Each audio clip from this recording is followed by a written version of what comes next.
I was getting all the signs, but like I say, I was running from it. Mhm. I just transitioned from my salon suite to a whole nother space that I was getting ready to start building out and doing all of these things. And Yeah. luckily I didn't invest too much money because it's time to shift. But God just, we had a lot of conversations, a lot of dark times, just really figuring out what I wanted to do and what my purpose was. And he was just giving me the signs. I just had to really sit with myself and just listen and pay attention Mhm. and just say, okay, this is time. Don't be scared, because we do things because we don't want to be uncomfortable. We don't like to be out of our comfort zone. But you got to grow. In order to grow and evolve, you got to get uncomfortable. You got to do it Mhm. scared. You got to step outside of yourself to really become the next, or what you really want to be, or what you really want to do. So I was getting the signs. I finally had that awakening moment to be like, okay, now it's time, and I've accepted the decision. I was gonna say, because I'm a barber, and like sometimes Yeah. I get burnt out. You get burnt out too. Yeah, You know how it is. So that's what I was like, well, maybe How long you got been burnt cutting? out. Since I was 14, and I'm Okay, so 36.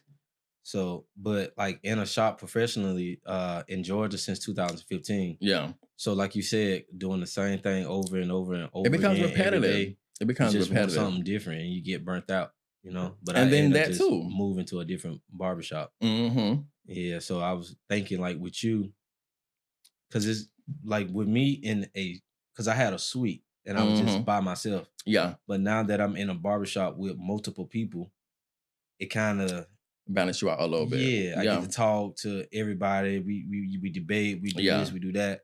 So I was thinking like with estheticians. You still have a love for it though? For cutting hair? So yes. Mm-hmm. When I have a good client, yes. Okay.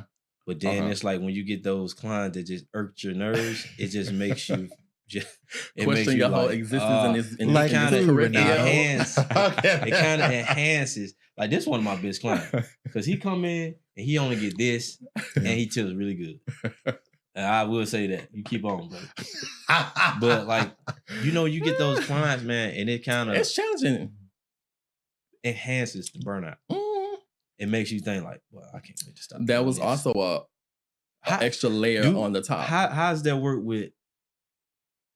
Like, so for example, like you can mess up a haircut. Can you mess up somebody's?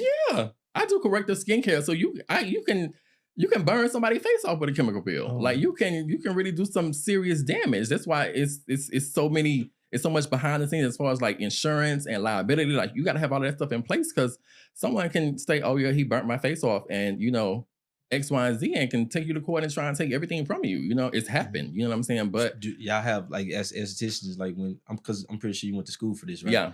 Do they show y'all pictures of like someone who actually had that done? Because I'm pretty sure you haven't never burnt nobody. As far as like, you can look on social media. It's every day. It's so another. You can tell like another when you visual. see somebody like, oh yeah, you can when you like really invested in skin and you kind of like know what to look for, you can see certain things. Okay, you probably had a chemical peel, or a couple years, probably a couple months ago. You know what I'm saying? And your skin is still balancing out. However, you didn't get the results that you wanted at that particular point. So now you're trying to get maybe another aggressive treatment done. But with skin of color particularly, you can't just be that aggressive with certain treatments, because it's gonna have an adverse effect, and you can do more damage than what you were initially trying to correct.